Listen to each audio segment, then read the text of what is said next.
Hello. So here we are. We're going to do a very brief track guide of Paul Ricard. I was convinced I'd already done one, but I've had a look through and I can't find it anywhere. Excuse me. So I thought, right, well, let's just do it. It'd be funny if I actually find that I have done it before, and now this is the second time, but I couldn't find it. So uh, here we are. So this is how I get around Paul Ricard. It's not a track I like at all. I only go on it when I absolutely have to. But this is what I do to when I do go on it. Right, let's change to the view. Right, I've got the hood on. Excuse me. All right, so let's excuse me. Let's go towards that first corner and then we'll slow it down. So my braking marker in the Mclaren is right there, just as I'm starting to approach these cones. The Ferrari I go a bit deeper than that, same with the Mustang, but the McLaren doesn't quite brake as good. And if you go too deep here, you don't just mess up the first corner, but you're compromised for the next couple of corners, all the way down to the next right-hander after this. So it's important that you get a good line into here that gives you a good exit, because these are two consecutive corners that basically join together. So let's slow it down a bit. Then you can just watch where I start turning in just after the cones. I'm turning as tight as I can, try not to get an off track, and then let the car swing left and get on the power, get onto full power as early as I can, and watching that off track on the right. If you hit that little yellow stump, that's an off track. It's very easy to get off tracks on the first two turns, which is frustrating in qualifying especially. So my braking then for this, the 100. And I'm dropping into third. Take a little bit of this inside, not taking the peg. Now this bit, this is very important that you stay in this gutter, because it's not flat, this rumble strip. You can see the little drainage holes. This is where water runs in, so it's V-shaped.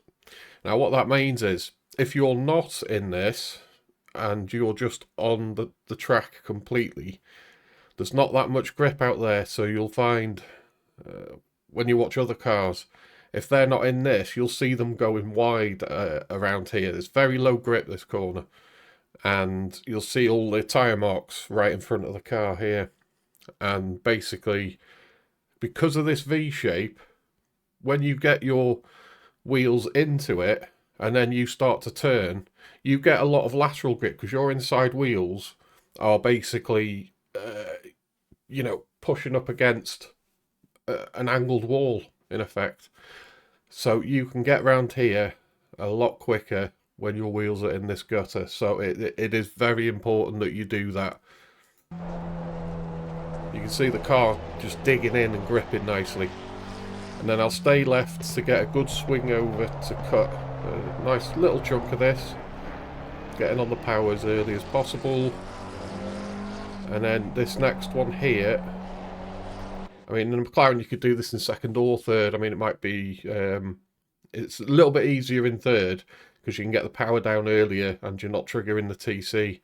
But here I don't go up on this curb because it's quite tall, and it can upset the car quite a bit. So I try and just let the car touch it, and at that point I'll let it go out wide. Now don't be afraid to be going out wide here. If you try and hold a real tight line here, you're generally going to be travelling a little bit slower, and you don't need to be all the way over to the right to get this next left. And getting this next left right, you know what I mean? Let me show you. So you can take the whole car over this. You can take more than what I'm doing here. You can take another half a car width over this. You don't need to have swung all the way over to the right to get this without lifting. In fact, it's slightly harder to get it if you're all the way over to the right, because you tend to go a little bit wide. So the exit here is really important that you don't lift, because it'll affect your top speed at the end of this straight. Especially when you're battling, it's all about this good exit and then making the most of any slipstream you can gain. Right, so let's just fast forward the straight.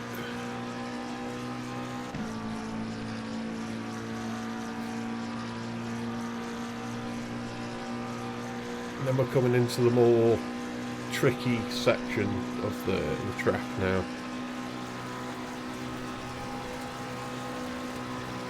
Right, let's slow it down. So I brake, just touch the brake slightly between the 100 and the 150. And then I'm off the brake and I'm waiting to get on the power as soon as possible. I drifted a little bit wide too early there, but not too bad. And just make sure you don't ever touch these. They're an instant off track if you hit the flappy paddles, whatever you want to call them. But carry as much speed as you can around there. Now this is where the track starts to get a bit tricky.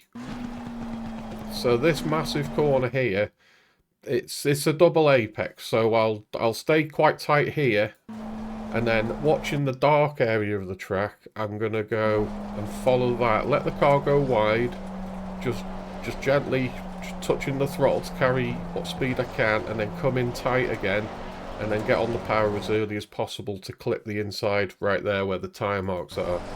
It's easy to go wide here and end up going off the track there, but if you get it right, you get the right angle, then you know you're good.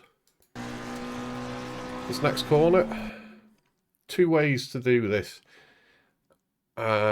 First way is, and you need to do this in the race if someone's right behind you, so you need to cover off the inside. So the first way is to cover this inside, take it really tight, but don't hit the bounce, because this rumble strip is flat to a point, but then there's a bit of a bounce. There's a raised bit that sends the car, you'll skip sideways a bit and it'll compromise your exit. So yeah, you can hold that tight racing line around here, which I would do if there's a car right behind you. But if there's no one behind, and or you're in qualifying, I like to stay out quite wide here, and I'll show you why. So staying out wide here, and this is where I'm going to turn. Now, where the mouse cursor is, there's a bump. If you end up getting your car onto that, it really does mess your exit up and make the car bounce awkwardly. With ACC's strange handling physics, that can be, you know, a few bounces. It's not just one. You know, you can continuously bounce after it. So I'll get close to it, but not hit the face of it. Let me just go back again a sec. See, this is where it starts. It's got all these little lines here. This is where it becomes raised, and it's quite a nasty bump. So let's go forward again. So if you see these tyre marks, they're just going over it before or after that bump.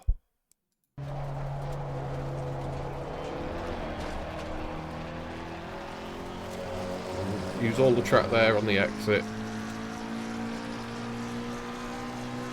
And then just stay flat now. And then this corner's another slightly tricky one. It's one that I'll take the inside curb a little bit and just hug this as tight as I can. Not too much so I don't get an off track. But then for the last corner, which is one of the most awkward corners, get out as far as you can so that you can swing in and don't touch this curb, basically.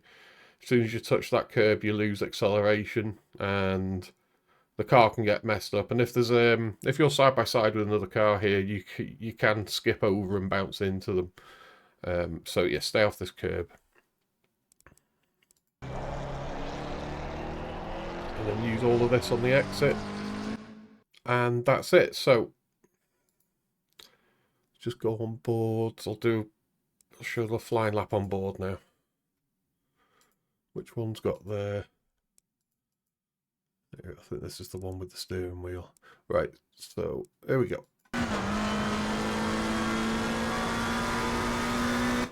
Bear with me. I I got to put it up to regular speed. There we go. It's better.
And there we go.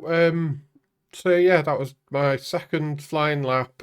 Far from perfect, but I thought it's clean enough to just show you roughly how I get around it. And that's pretty much it. So the lap time, if you're interested, where is it? It was 153.757.